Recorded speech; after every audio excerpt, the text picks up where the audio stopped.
Hello students, मैं विशाल गुप्ता आपका teacher. इस वीडियो में हम क्लास 11 सब्जेक्ट माइक्रो इकोनॉमिक्स का जो चैप्टर नंबर 3 चल रहा है, कंज्यूमर इक्विलिब्रियम यूटिलिटी एनालिसिस, उसको आगे कंटिन्यू करने जा रहे हैं।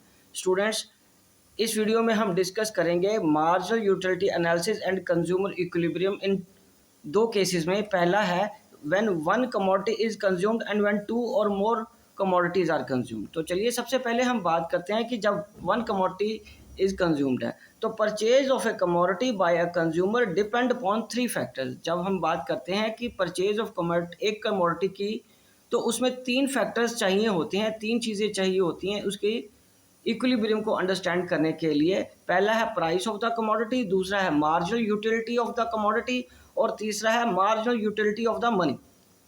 Late B be the commodity, मान लीजिए कि वो commodity B, let B be the commodity. Okay, उसके बाद है marginal utility of money, that is rupees worth of satisfaction is 2 utils. और उसके बाद price of X, price of commodity X is ₹4।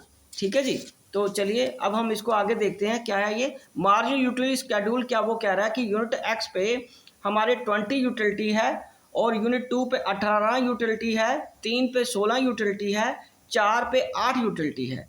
The equilibrium is struck when rupee worth of satisfaction that the consumer expects to get marginal utility of money is equal to rupee worth of satisfaction that he actually gets MUX, मतलब marginal utility of X upon price of x. मतलब कि equilibrium कहाँ आएगा, जहाँ उसको रूपी के बराबर की सेटिस्फैक्शन मिलेगी।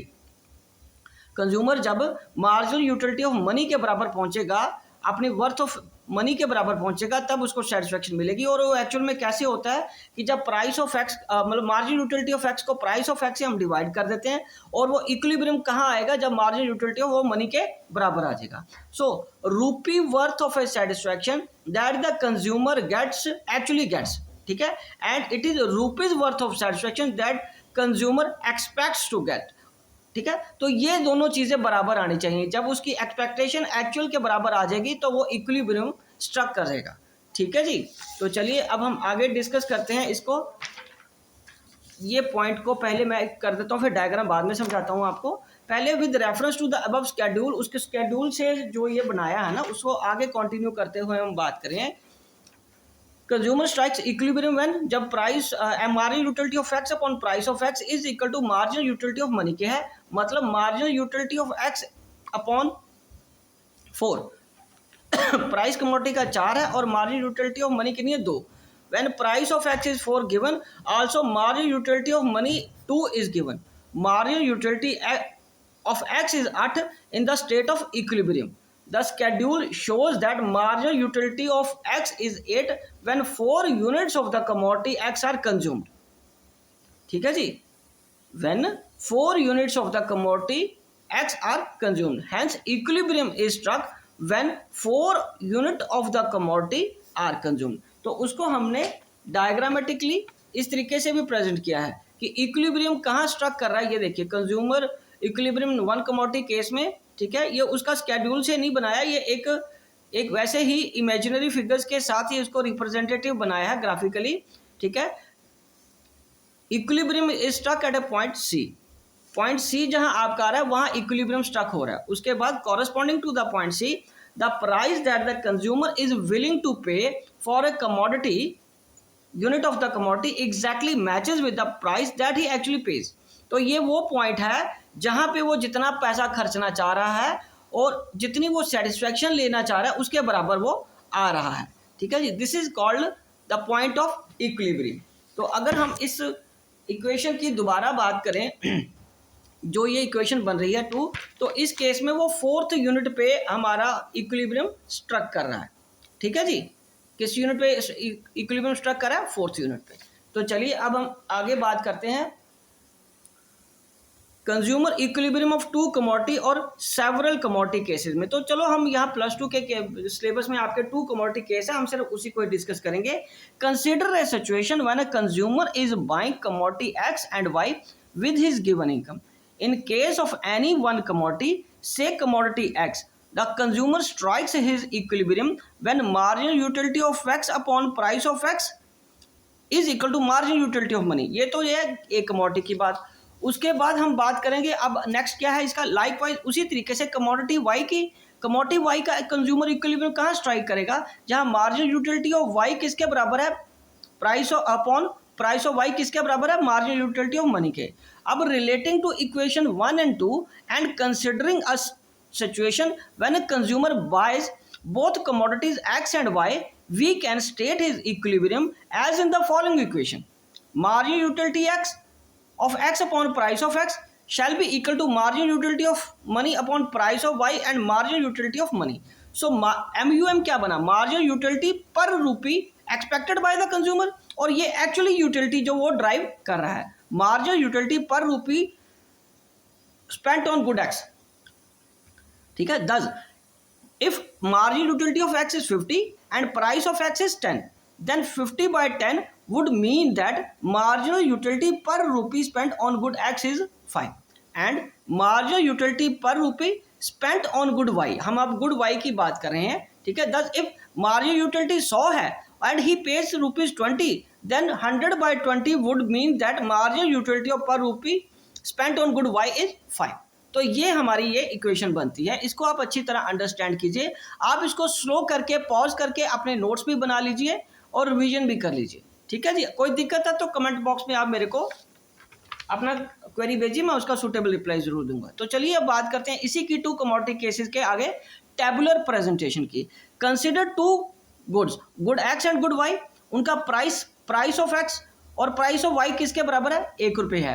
और इक्वेशन इक्विलिब्रियम की क्या बनती है कि marginal utility of X upon price X is equal to marginal utility of Y upon price of Y upon is equal to marginal utility of money.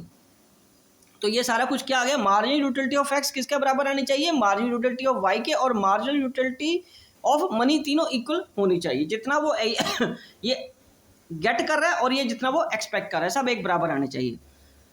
Note that marginal utility of x now shows marginal utility of commodity x, or where another commodity x is purchased or when another rupee is spent on x। जब वो एक extra unit consume करता है तो marginal utility of x ही मिलेगी ना उसको। उसी तरीके से मार्जिनल MUY क्या शो कर रहा है, marginal utility of commodity y when another unit of y is purchased, जब वो एक और यूनिट y का परचेज करता है, और when another rupee is spent on y, और एक और रुपी स्पेंड किया जा रहा है y पे एडिशनल। ठीक है, now we'll see marginal utility of x and marginal utility of y when successive unit of x and y are purchased।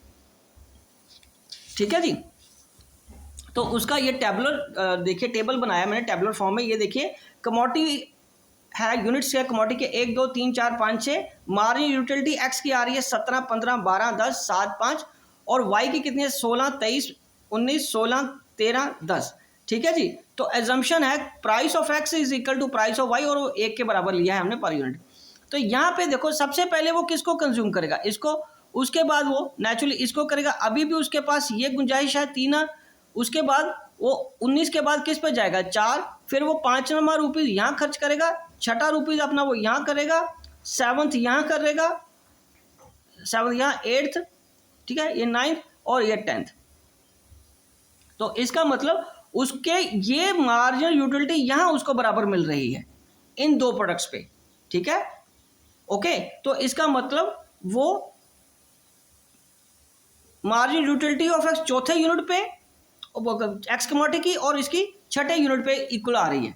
Okay, तो equilibrium condition with respect to the consumption of Y X and Y, that marginal utility of X upon price of X shall be equal to marginal utility of Y upon price of Y, और वो किसके बराबर आना चाहिए, marginal utility of X marginal utility of Y के बराबर आना चाहिए। MUX and MUY tends to decline in accordance with the law of diminishing marginal utility। वो diminishing marginal utility को लॉ इस पे भी एप्लीकेबल हो रहा है। These are equal when the consumer purchases 4 commodities of X and 6 commodities of Y।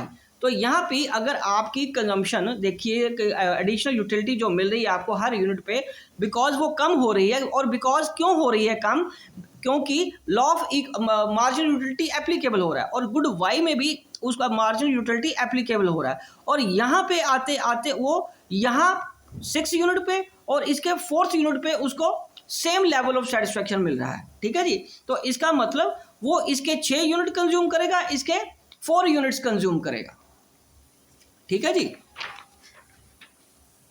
Okay चलिए, तो इसका मतलब है it is corresponding to this situation combination of X and Y that the consumer is maximising.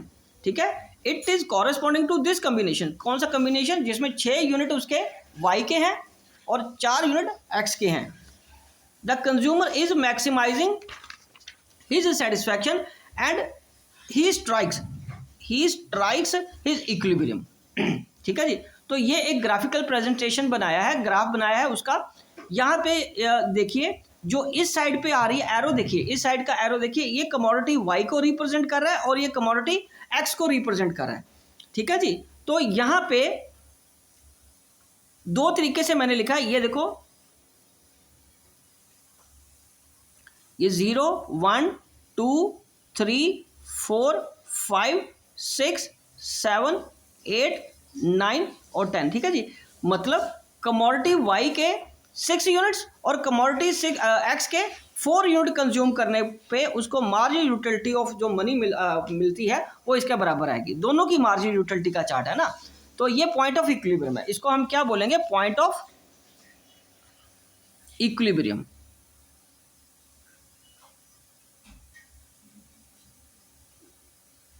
ठीक है जी, समझ लगी बेटा? ओके जी, चलो आगे बात करते हैं। Summing up the 2 commodity cases we can state that the consumer strikes his equilibrium when he is in a state of equi marginal utility. This occurs when, ठीक है, last rupee spent by him yields equal marginal utility whether he spends on good X and good Y. This is known as the law of equal marginal utility. तो इसको हम equal marginal utility का law भी बोलते हैं, because ये वो situation है, वो पॉइंट है जहां पे उसको जो सेटिस्फैक्शन है वो दोनों यूनिट से, दोनों कमोडिटीज को यूज करने से सेम मिलती है। यहाँ मैंने इक्विलिब्रियम को थोड़ा शॉर्ट करके लिख दिया है, अब स्पेलिंग ये मत समझना कि स्पेलिंग गलत लिखे हैं, थोड़ा शॉर्ट करके लिखा है, हालांकि वो इक्विलिब्रियम ऐसे ही आना था, मुझे पता है। ठीक है, वो शॉर्ट करके लिख दिया था क्योंकि थोड़ा I want to avoid the space कि वो ज़्यादा ना लिखना पड़े, पर कई बच्चे कंफ्यूज हो जाते हैं कि ये क्या लिख दिया है, तो ये इक्विलिब्रियम ही है। ठीक है जी, समझ लगी मेरी बात? चलें आगे, चलिए ओके जी। तो ये आप ग्राफ एक बार दोबारा बना लीजिए, ये दोनों को आपको एक ही पैरेलल एक्स एक्सिस पे लेना पड़ेगा। जो एरो इस तरफ इंडिकेट कर रहा है वो वाई के यूनिट्स है, जो एरो इस तरफ इंडिकेट कर रहा है वो एक्स के यूनिट है, और ये इस तरफ जा रहे हैं और ये इस तरफ आ रहे हैं, और वो पॉइंट 4 और 6 वाला वो पॉइंट है जहां पे वो इक्विलिब्रियम स्ट्रक कर रहा है। ठीक है, तो यहाँ मैंने क्या लिखा है, कंज्यूमर इक्विलिब्रियम इन 2 कमोडिटी केसेस। ठीक है जी, आप आराम से स्लो करके पॉज करके अपनी डायग्राम को कंप्लीट कर लीजिए, और ये नीचे वाला जो इसका एक्सप्लेनेशन बनाया है मैंने, जिससे हमें ये पता चला है कि ये law of equi margin utility भी कहलाता है, ये भी लिख लीजिए। चलिए अब हम आगे बात करते हैं इसकी कंडीशंस की। कंडीशंस क्या है, conditions of the consumer equilibrium using marginal utility analysis.